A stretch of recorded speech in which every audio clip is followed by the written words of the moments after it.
साथियों को कुछ बातें बता दूं, शायद हम संचालक भाई साहब को पता नहीं था। सबसे पहले तो आपके बीच में कौन कौन स्टार बैठे हैं, आप इन लोगों को टीवीओ में देखते हो। इन भाई साहब को थोड़ा परिचय करवाना नहीं आया, मैं करवा देता हूं। सबसे पहले आपके बीच में हरियाणवी कलाकार, बॉलीवुड कलाकार जिसके सैकड़ों गाने आ चुके हैं, नवीन नारू। एक बार खड़ा होगा। मेरा भांजा है ये नवीन नारू जी, हरियाणवी कलाकार है, सैकड़ों गाने आ चुके हैं इनके। बॉलीवुड में भी इन्होंने काम किया, अभी एक मूवी आने लग रही है। दूसरा आपके बीच में हरियाणवी कलाकार, राइटर, लेखक जिसने हरियाणवी गाने लिखे हैं, परवीन पुनिया पनियार। एक भाइयों भाई साहब,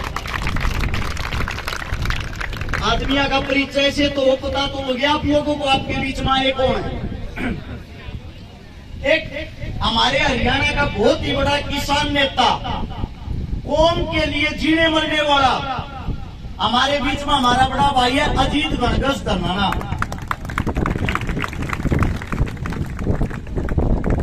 और आपके बीच में हरियाणा का कबड्डी का स्टार, बहुत ही अच्छा पहलवान, मिंटी पहलवान। एक बार पहलवान जाओ। ये हाल फिलहाल कबड्डी का स्टार है, इस उम्र में हाल फिलहाल भी खेलने लग रहा है। और मेरा छोटा भाई हरियाणा का स्टार, आपकी राजस्थान की टीम का कबड्डी का कैप्टन जतीन धनोरी। यो आत्मा बोल लिए एक बार आप अपना स्थान ग्रहण करो। कम से कम पता होना चाहिए हमारे बीच में कौन है। अब मैं सभी साथियों से 5 मिनट वार्तालाप करूंगा, बात करूंगा। मेरी एक गुजारिश है, कोई भी साथी ना तो ताली बजाऊंगा और ना ही आपस में बात करेगा, सिर्फ मेरी बात सुनोगे। 5 मिनट के बाद मैं आप लोगों की बात सुनूंगा जो आप कहोगे। ये प्रोग्राम जो कराया जा रहा है शहीद भगत सिंह युवा क्लब। अब सबसे बड़ी चीज आती है शहीद भगत सिंह। भगत सिंह को मैं कितना मानता हूं आप लोगों को दिखा दूं। मेरी छाती को जो छप रहा है वो भगत सिंह है। मेरी छाती को जो छप रहा है वो भगत सिंह है। मेरे लिए, मेरी मां से, मेरे बाप से बढ़कर भगत सिंह है, जिसको मैंने पढ़ा है और जिसको पढ़ के मैंने बहुत कुछ सीखा है। आप लोगों ने इस भगत सिंह से क्या सीखा है, ये सवाल मेरा सबसे रहेगा, लेकिन ये बाद में पूछूंगा। पहले आप लोगों को बताता हूं शहीद आजम भगत सिंह कौन था। सिर्फ और सिर्फ आप लोगों को उसके जीवन के आखिरी 12 घंटे बताऊंगा। जो उसके जीवन के आखिरी 12 घंटे थे वो उस इंसान ने कैसे बिताए थे। 23 मार्च का दिन था 1931 में, हम गुलाम थे और उस दिन रात को जोरदार आंधी आई थी। जब जोरदार आंधी आई, सवेरा निकला। सवेरा निकलने के बाद ठंडा मौसम था, जो मौसम हाल फिलहाल का है। जैसे आप लोग बैठे हुए हो सब, लाहौर जेल के बाहर ऐसे ही लाखों आदमी इकट्ठे हो रखे थे उस भगत सिंह के लिए, राजगुरु के लिए, सुखदेव के लिए।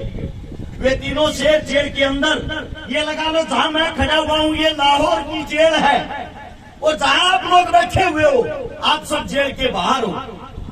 अब वो दिन बताता हूं आप लोगों की, रोम रोम तर्राएगा अगर आप बातें सुनोगे। उस दिन जेल का वार्डन शरद सिंह आता है शाम के 4 बजे और सबके गेट बंद करते हुए, सबके दरवाजे बंद करते हुए कहता है जल्दी से सब अंदर हो जाओ, ऊपर से आदेश है। उसी जेल की 14 नंबर कोठड़ी में शहीद आजम भगत सिंह, जिसकी जो जेल थी, जो कोठड़ी थी 6 बाई 8 की, 6 फुट चौड़ी, 8 फुट लंबी, उसके नीचे कच्ची हरी हरी घास उगरी। उसके अंदर शहीद आजम भगत सिंह, जिसका कद 5 फुट 11 इंच, जिसकी कमर का साइज 27, जिसकी छाती का साइज 32, जिसके पैर में जूता आता था 7 से 8 नंबर का। आप लोग सोचते हो भगत सिंह कोई भीम था, ताकतवर था? ऐसा नहीं है। अंदाजा लगा लो वो कैसा होगा। जिस वक्त उसकी फांसी का टाइम था उस वक्त उसका वजन था 62 किलो, और जिस वक्त वो जेल के अंदर गया उस वक्त उसका वजन था 57 किलो। अब गौर करने की बात सुनना, भगत सिंह कौन था, भगत सिंह की क्या विचारधारा थी। जब शरद सिंह उस गेटों को बंद करते हुए आता है, उसके बाद आता है बरकत नाई, जो जेल का नाई था, जोर जोर से आवाजें निकालते हुए, रोते हुए, ओए मेरे भगते को मार देंगे आज, ये गोरे लोग मेरे भगते को मार देंगे आज। सबको पता लग गया कोई न कोई अनहोनी होने वाली है। इतनी देर में सरदार जी का वकील आ जाता है, प्राणनाथ मेहता। वो भगत सिंह को कहता है, सरदार जी आपको फांसी होनी थी कल सुबह 6 बजे, लेकिन ये लोग आपको आज ही फांसी देना चाह रहे हैं। ये इतने भयभीत हो गए हैं, इतने डर गए हैं। भगत सिंह बोला, मेरे को फांसी की चिंता नहीं है, मैंने एक किताब मंगाई थी, वो किताब लेके आए। प्राणनाथ मेहता ने वो किताब निकाल के दे दी, जिसका अंतिम समय चंद घंटों के बाद उसके सामने खड़ा है। वो इंसान आराम से शेर की तरह किताबें पढ़ रहा है। वो इंसान आराम से किताबें पढ़ रहा है। प्राणनाथ मेहता, उसका वकील, बोला, देश के लिए कुछ कहना चाहते हो आखिरी शब्द? भगत सिंह जी ने कहा, साम्राज्यवाद मुर्दाबाद, इंकलाब जिंदाबाद, इससे अलग मैं कुछ नहीं कहना चाहता। ये बात होने के बाद प्राणनाथ मेहता ने देखा एक छोटा बच्चा, आज भी इसके अंदर इतना जोश, इतना लीडर, और जेल के बाहर इतने आदमी खड़े थे। अगर एक आदमी जेल की एक ईंट उठाता ना, उस जेल को तोड़ के रख देते। लेकिन हम गुलाम थे, हमारे पैरों में जंजीरें थी। उस जेल के बाहर ही खड़ा हुआ एक इंसान विलाप कर रहा था, जिसका नाम था बोघा, जो वाल्मीकि जाति से था। बोघा, वाल्मीकि। आप लोग आजकल जातिवादों में अपनी ऐसी तैसी कराते हो, आपस में लड़ते हो, आपस में भेदभाव करते हो। भगत सिंह का आखिरी सपना था उस बोघे को, मैं बता देता हूँ बोघा कौन था। वो जेल की सफाई कराया करता, जेल का भगत सिंह का मलमूत्र उठाया करता, और भगत सिंह प्यार से उस बोघे को बेबे कहा करता। पंजाबी भाषा में बेबे माँ को कहते हैं, उसको माँ कहा करता। जेल के और आदमी बोले, अरे वाल्मीकि जाति के इंसान को तू बेबे का रहा है, माँ बना रहा अपनी, किस लिए? भगत सिंह बोला, मूर्खो, जब मैं पैदा हुआ मैं छोटा था, मेरा मलमूत्र या तो मेरी माँ ने उठाया था, और आज या मेरी ये माँ उठा रही है, मेरे लिए ये मेरी माँ ही है। भगत सिंह ने बोगे से कहा, बोगे तेरे हाथ की रोटी और खाना चाहूं बेबे, अपने हाथ की रोटी खिला दे मेरे को।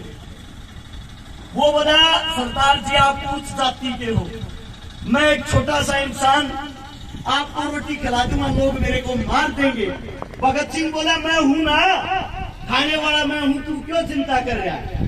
बोगा अपने घर से रोटी बना के लाता अपने हाथों से, और बोगा टूक तोड़ के एक निवाला भगत सिंह के जैसे ही मुंह में देता है।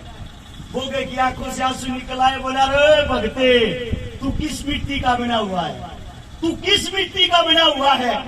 लोग आपस में जातिवाद में लड़ रहे हैं, अब तू इतना प्यार कर रहा है सबसे। वही बोगा जेल के बाहर खड़ा था। भगत सिंह की आखिरी ख्वाहिश थी एक बारी उसके हाथ की रोटियां खाऊं। वो बाहर चिल्लाता चिल्लाता बेहोश हो गया, जेल के अंदर उसको भी नहीं घुसने दिया। जब भगत सिंह को अंग्रेज आए, वो टीम आई, फांसी के लिए लेके चल दिए। फांसी के लिए जब लेके गए, तीनों से पूछा गया, तुम्हारी अंतिम इच्छा? गाली देते हुए बोला, शहीद आजम सरदार, अबे कुत्तो, आखिरी इच्छा यही है, इस देश को छोड़ के चले जाओ। पहली इच्छा भी यही थी, इस देश को छोड़ के चले जाओ। हंसते हुए कहा, ये तुम्हारे बस की नहीं, अपनी फांसी की तैयारी करो। 7:28 पे उन योद्धाओं को फांसी के फंदे पर चढ़ाया जाता है। 7:33 पे उनकी फांसी पूरी होती है। उस 5 मिनट के दौरान जब ये पूछा गया तुम्हारे में से सबसे पहले फांसी के फंदे को कौन चूमना चाहेगा, एक ऐसा पागल था जिसका नाम था सुखदेव। उसका कहना था मैं देश के लिए एक बार मरना चाहता हूँ। सुखदेव ने हंसते हुए कहा सबसे पहले फांसी के फंदे को मैं चूमूंगा। पहले सुखदेव का नंबर, फिर भगत सिंह का, फिर राजगुरु का। बाहर उसकी माताजी खड़ी थी। उसकी माताजी ने कहा था बेटा जिस फांसी के फंदे को तू अपनी दुल्हन कहता है, जब वो तेरे गले में डल है तेरी आवाज मेरे कानों तक सुनाई देनी चाहिए। ये बताया जाता है उस वक्त भगत सिंह ने इंकलाब जिंदाबाद का नारा इतने जोर से लगाया था, बाहर खड़े 1 लाख आदमियों को साथ सुनाई दिया था। उनको मृत घोषित करके हमारे देश के जवानों को, हमारे देश के क्रांतिकारियों को उनके टुकड़े टुकड़े कर दिए। उनके टुकड़े टुकड़े करके सोचा इनको जेल के अंदर चलाओगे, बाहर पब्लिक को पता लग जाएगा। बाहर से ट्रक मंगा लिया, ट्रक मंगाकर उसके अंदर बोरियों में बांध के उन लाशों को बदतमीजी के साथ भगाया गया और पिछली जेल की दीवार तोड़ के वहां से निकाल के ले गए सतलुज के किनारे। सतलुज के किनारे जब लेके गए वहां के गांव जाग गए और उन अंग्रेजा का हमला बोल दिया। आधी कच्ची जो लाश थी उसको वहां से वापस निकाल दिया। जिनका पूरा शरीर जला नहीं था, अंतिम संस्कार हुआ नहीं, उसको निकाल के अगले दिन की जब सुबह होती है सबको पता लग जाता है हमारे बीच भगत सिंह, राजगुरु, सुखदेव नहीं रहे। वो लाखों आदमी उनके अंतिम संस्कार में काले कपड़े पहन के, काली पट्टी हाथा पर बांध कर, काले झंडे हाथा में लेकर उन तीनों की लाशों को लेके, उन तीनों की लाशों को सोच के देखो, एक अधजली लाश को, तीनों लाशों को भगत सिंह की माँ के पास था। भगत सिंह की माँ जिसको अपनी गोदी में ले रही है, भगत सिंह का पिताजी सरदार किशन सिंह उन तीनों बेटों को अपनी गोदी में उठाए हुए। वो मंजर कैसा होगा? उसको लेके अंतिम संस्कार के लिए जब जाते हैं, उनका अंतिम संस्कार हिंदू और सिख दोनों रीति रिवाजों के द्वारा किया जाता है। वहां पे लेकिन सबसे पहले जो नवज पढ़ता है, नवज पढ़ने का काम किया वो मौलवी ने किया। उसके बाद ब्राह्मण ने उनके अंतिम संस्कार का क्रियाक्रम किया। और एक आज का समय है जो हमें एक करने के लिए इस देश को छोड़ के चले गए, जिनकी लाशों का बदला आज तक नहीं लिया गया, आज तक उनको शहीद का दर्जा नहीं मिला, आज तक उनका कहीं जिक्र नहीं होता, आज तक कोई भी पार्टी उनके विचारों पे नहीं चल पाई। उनके सबसे पहले विचार थे हम सब एक हैं, हम सब इंसान हैं। कोई भी सरकार आए आप लोगों को हिंदू मुसलमान जातिवाद में बांट के, धर्मवाद में बांट के लड़ाती रहेगी, आप लोगों का फायदा उठाती रहेगी।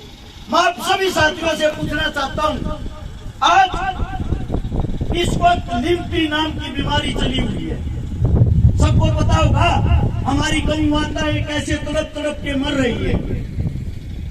भाजपा सरकार, कोई पार्टी वाला बैठा हो भाई बुरा मत मानना, बात को समझना और सुनना। भाजपा सरकार जब 2014 में चुनाव लड़ने आई, उन्हें कहा था गौ माता की रक्षा हम करेंगे।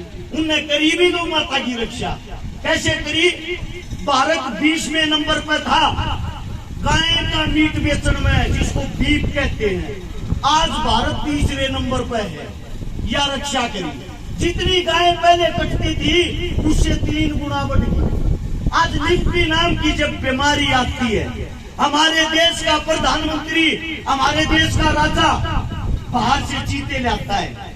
मैं पूछना चाहता हूँ कहाँ अपने बाप की शादी में लेके जाएगा? क्या कमाएंगे वे? उनके पास इस बात का कोई जवाब है? क्या काम आएंगे उनके लिए वे? हर जगह बस उनको एक ही काम है, इस लोगों को आपस में लड़ा दो, भिड़ा दो, हिंदू मुस्लिम करा दो, उसको उसका दुश्मन बना दो और तुम राज करते रहो। जो काम अंग्रेज करते थे आप लोगों को लड़ा के, वही काम आज हो रहा है, वही काम आज हो रहा है। हम आज कौन सा आजाद हैं? आप सबसे पूछना चाहता हूँ, आप अपने आप को आजाद मानते हो? देश को आजादी 47 में मिली थी, 1947 में। उसके पूरे 4 साल बाद 1951 में शहीद चंद्रशेखर की माता जी की मृत्यु हुई थी, देहांत होया था।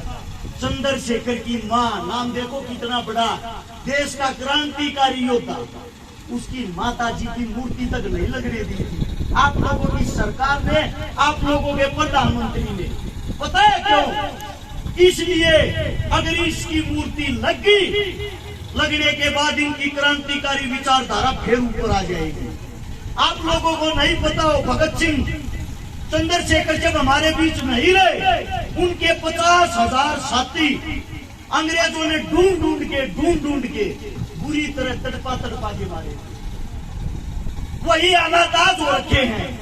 जब आप लोगों के पास में आपका कोई साथी तड़पता है, आपकी गौ माता आज बुरे तौर से जूझ रही है, कहां चले गए भाई आज वे गौ रक्षक? वे गौ रक्षक जो पार्टियों में, उनकी बातें कर रहा हूं मैं, इनकी नहीं।